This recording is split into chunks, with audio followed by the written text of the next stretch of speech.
Justin Trudeau had a hard day at work recently. In Canada, the House of Commons chamber is where the elected members of Parliament gather several times weekly to debate according to an established calendar. Since the Prime Minister of Canada is an elected MP and the head of government, his role during the debates is critical. So, despite his notoriety and the powers that he holds, he still often needs to explain and debate his political platform in front of his colleagues during the House of Commons debates. Trudeau can't just do no work while living like a supreme leader on the taxpayer's dime. The Prime Minister still needs to do some work after all. As far as I'm concerned, we're not yet living under a monarchy.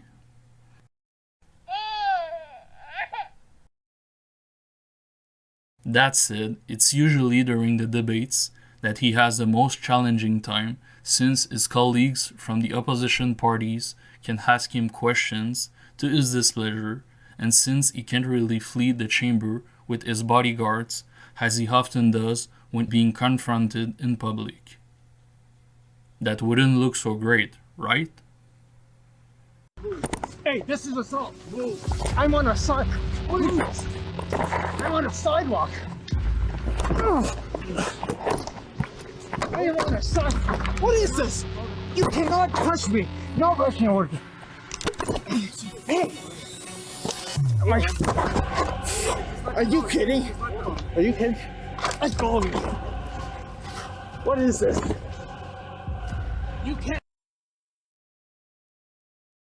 During the questioning period, Prime Minister Trudeau had to answer a question from the leader of the opposition party, Pierre Poilievre, regarding a luxurious vacation he took during the past holiday season at the luxurious estate of a wealthy donor to the Pierre Trudeau Foundation in Jamaica. Let's watch a part of this exchange.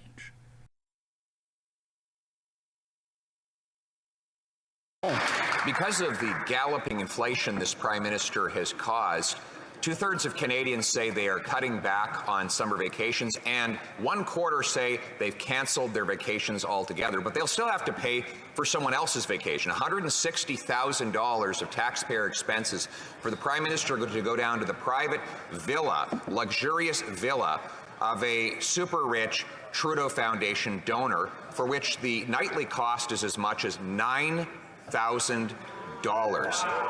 How much did the Prime Minister pay for his accommodations at this luxurious villa? Prime Minister. Mr. Speaker, our family have been good friends with this family for about 50 years, and as always, we work with the Ethics Commissioner to make sure that all rules are followed. But if Mr. Speaker, the Leader of the Opposition, was truly concerned about affordability for Canadians, he would be voting to support our budget that puts forward concrete measures to help Canadians from coast to coast to coast. He'd be fast-tracking the grocery rebate through this House to make sure that we can deliver as quickly as possible help to 11 million Canadians, and he wouldn't have stood to vote against the dental care supports that already helped about 250,000 young people right across this country. Honourable Leader of the Opposition. Am I the only one who thinks Justin was doing his best to ignore and not answer this very clear and straightforward question? Well, let's watch a little more to see if you manage to keep that up. This is a villa that rents out commercially for as much as $9,000 per night. If any other Canadian had stayed there, that's what they would have to have paid, and they would have to pay for their own airfare, not having a private jet. This Prime Minister wants us to believe that these Trudeau Foundation donors offered him $9,000 a night vacation for nothing. We know nothing is free, Mr. Speaker. This is about influence and power for the super rich. So why won't he answer? How much should he pay in accommodation per night at this luxurious villa? Right Honourable Prime Minister. I guess, Mr. Speaker, the Leader of the Opposition struggles with the concept of friendship, Mr. Speaker. My father was godfather to one of their kids. Their father was godfather to one of my brothers. This is 50 years of friendship, Mr. Speaker. But of course, we worked with the Ethics Commissioner to make sure everything, all the rules were followed. But if the Leader of the Opposition wants to talk about friendships, let's talk about the fact that he's running to his American billionaire tech giants friends to attack the local news that Canadians are relying on. Shame on him for going after Canadian content, Canadian news, Canadian things that people care about. Honourable Leader of the Opposition. The only thing Canadian about the Prime Minister's vacation is the tax dollars forced to pay for it, Mr. Speaker. But he refuses to answer the question. He knows that there's these powerful interests are buying influence while making the Prime Minister more out of touch with the people on whom he is imposing his inflationary taxes and deficits. This is consistent with having already been found guilty for taking a $250,000 vacation from a billionaire that was seeking a government grant from him. If he's got nothing to hide, will he tell us, did he take these $9,000 a night villas for free? Wow. The right Honourable Prime Minister. Speaker, as the Leader of the Opposition knows well, there are certain security protocols that the RCMP need to follow for all Prime Ministers, regardless of political parties or partisan stripes. But again, Mr. Speaker, if the Leader of the Opposition was genuinely cared about affordability for Canadians, he would be voting in favour of our dental benefits that are helping hundreds of thousands of kids right now and will help millions of Canadians into the future, but he voted against it. He voted against tax cuts for the middle class while we raise them on the wealthiest 1%. And now he's running to his American billionaire buddies to go after local news for Canadians. That's not what Canadians... Yeah, it looks like he was doing everything to dodge the question and change the subject. But I'm very intrigued about this situation because after a little research, I found that he has done that on many occasions, and when I say many, I mean quite often. Evening, Prime Minister. Andrew Lawton from True North. This afternoon, a federal court judge ruled that I had a right to be here to cover this debate as a journalist, despite opposition from your Attorney General. This comes after 2 weeks of me being kicked out over not allowed into your campaign rallies. The Conservatives have criticized you for being not as advertised. You've advertised yourself as a champion of press freedom. Will you take a stand right now, sir, as the leader of the Liberal Party and allow me to cover your campaign like every other journalist? We are a party and we are a country that respects journalistic rights and respects the freedom of the press. We will continue to. So is that a yes, sir? We are a party and a country that respects the hard work and the freedom of the press, and we will continue to. Then what time is your plane leaving tomorrow, sir? What time is Yes or no question, Mr. Chair. Prime Minister, you twice were found guilty of breaking the Ethics Act. After those two convictions, did you decide to read the Act? You got 14 seconds, Prime Minister. Yes, I have read the Act a number of times. Are you aware of Section 21? Yes, since I've read the Act, I'm aware of Section 21. What does it say? I can pull it up for you, but if you have it in front of you, you can remind me. Well, it says a public office holder of which you are one shall recuse himself or herself from any discussion, decision, debate, or vote in any matter in which, in respect of which he or she would be in a conflict of interest. Now, what you've admitted today is not just that you were in a conflict of interest, but that you consciously recognized in your May cabinet meeting that such a conflict might exist. That it didn't just slide by your desk, that you were consciously aware that there was an inappropriate link to your family that would put you in a conflict. Why did you, at that moment, not call the Ethics Commissioner and recuse yourself? That is simply not true, Mr. Poilievre. The issue of advancing issues for royal ones, and by the way, the Ethics Commissioner is looking into this right now, and I fully trust his judgment on determining it. But at the same time, my concern around recusing myself is a question around perceptions, because I knew full well that this Canada Summer Students Grant Program was not going to directly benefit my mother or my brother. Your 16 seconds are up. Your 16 seconds are up. After looking at that, I think there's a pattern right there. However, why can't Trudeau answer simple questions? Did he not understand those questions? Well, they were very clear and easy to answer questions for someone with a functioning brain. So, I guess it can be it. Or... Honourable Prime Minister. Mr. Trudeau, Mr. Speaker, Montrealers, like Canadians all across the country, care deeply about... Order.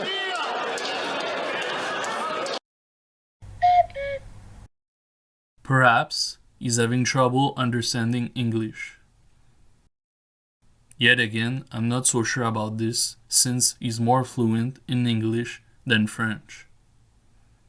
L'anglais, c'est facile. Tu pitches des mots ensemble puis ça fait une phrase. Le français, là, il faut savoir un petit peu où on s'en va dans notre phrase. Bref, à Montréal, en secondaire 1, j'ai eu beaucoup de misère au début. J'avais des mauvaises habitudes en français. Je faisais des erreurs évidentes. J'ai gardé des fois des échos d'avoir été dans une ville plutôt anglophone dans mon jeune âge. Maybe his shyness got to him, or the title of Prime Minister is just stressing him out. That's a strong possibility. But actually, when you look back at this, Trudeau has no problem answering questions from journalists hired by the government-funded big media or when he's in front of a pro-Trudeau crowd. What they've already done on the provincial side, we're moving forward in lots of ways to try and help you. But as you say, it's a complex situation. We know we need to do more, and that's our plan to invest in you and in communities. Shall I give him a try? Yeah, I will. So Lister's made it pretty clear here that she can't benefit, or she doesn't believe she can benefit from the homeowners incentive. I know a lot of single people without kids who don't feel that anybody is actually helping them with anything. Everyone's after middle-class families, and for obvious reasons. So maybe you could address that. What are single people without kids going to get from a Liberal government going forward? That was a question people used to ask me all the time when we brought forward the Canada Child Benefit. Okay, I'm a low-income Canadian with no kids. Where are you helping us? That's why we created the Canada Workers Benefit that actually gives top-up to low-income workers. I know that's not your space because you're an entrepreneur, but it is something that is helping significantly. There's all sorts of different programs, but there's such a diversity of Canadians that no one program is going to help everyone. That's why we keep investing in different ways to fill those gaps. Are these federal programs? These are federal programs. Let me ask one more. Welcome back, everyone. You're watching the Sunday Scrum on CBC News Network. I'm Carol McNeil. The Liberals promised to devote one weekly session to question period to answers from the Prime Minister. So this Wednesday, the Prime Minister took all the questions, or should I say the only question. The opposition wanted to know how many times Justin Trudeau has met with the Ethics and Conflict of Interest Commissioner over his trip to the Aga Khan's private island. They never got a direct answer, despite asking the question 18 times. Here's a sample. How many times has the Prime Minister communicated with the Ethics Commissioner? Answer the question. It's been asked 4 times already. For the 8th time. How many times? How many times? How many times? How many times? How many times? Just how many times has he met the Ethics Commissioner? Happy to work with the Ethics Commissioner to answer any questions that she might have. We continue as a government to focus on the priorities of Canadians. Prime Minister Trudeau responded in a similar way almost every time. He never gave a number, nor did he even confirm that he has even met with either of those commissioners. By contrast, our Sunday... His demeanor is so different compared to the other clip. So what was the problem? After briefly analyzing the situation, I think I found an explanation. I think Justin Trudeau didn't answer the question because he didn't feel the need to do so. Time and time again, he said that everyone who opposes him is a racist, white supremacist, misogynistic, and science-denying enemy. It doesn't matter if you have press credentials or are an elected member of Parliament. Therefore, Poilievre and the many Canadians he spoke for were not worthy of his time. Yes, there is a small fringe element in this country that is angry, that doesn't believe in science, that is lashing out with racist, misogynistic attacks.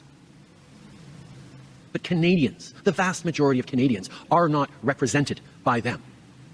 And I know will not allow those voices, those special interest groups, those protesters I don't even want to call them protesters, those anti-vaxxer mobs, to dictate how this country gets through this pandemic and how we recover our economy free from lockdowns, where people can get back to work and back to doing the things they want to do and keep our kids safe.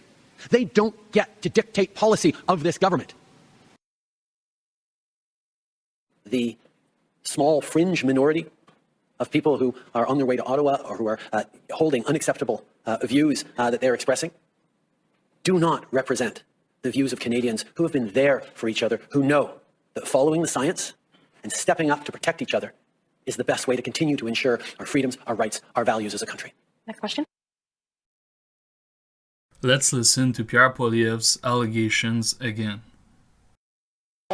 Because of the galloping inflation this Prime Minister has caused, 2/3 of Canadians say they are cutting back on summer vacations, and 1/4 say they've canceled their vacations altogether, but they'll still have to pay for someone else's vacation. $160,000 of taxpayer expenses for the Prime Minister to go down to the private villa, luxurious villa, of a super rich Trudeau Foundation donor, for which the nightly cost is as much as $9,000. How much did the Prime Minister pay for his accommodations at this luxurious villa? Looking back at this, these were serious allegations about the Prime Minister's conduct yet again, and those would have tremendous repercussions for anyone other than Justin Trudeau himself and his allies.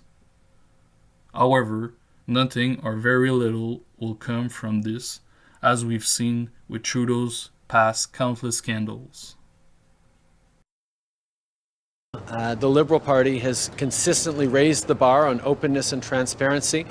We now, as some of you may have seen last night, had a fundraiser in which the media is invited to every single one of our fundraisers. There's openness on donation, and we're encouraging other political parties to follow suit, to demonstrate the kind of openness and accountability on fundraising that the Liberal Party has shown. I think it'd be very important as a first step to move towards greater transparency and openness on that. And we're always looking for ways to further improve and instill the confidence that Canadians have in our political process and our political systems and our electoral process. Simply put, Justin Trudeau is sitting on the throne and very few people are challenging his supreme powers. He can have a bad record with women, live luxuriously on the taxpayer's dime, wear blackface multiple times, declare martial law to break up peaceful protest, and always find a way out of everything. This behavior wouldn't be possible in a country with a free press and an aware population. However, as we've seen repeatedly with Trudeau, he can somehow avoid all the blowbacks of being in the hot seat, no matter what scandal he finds himself in. Ultimately, he can count on the state-funded media, the partisan Canadian institutions, and his powerful connection to protect him.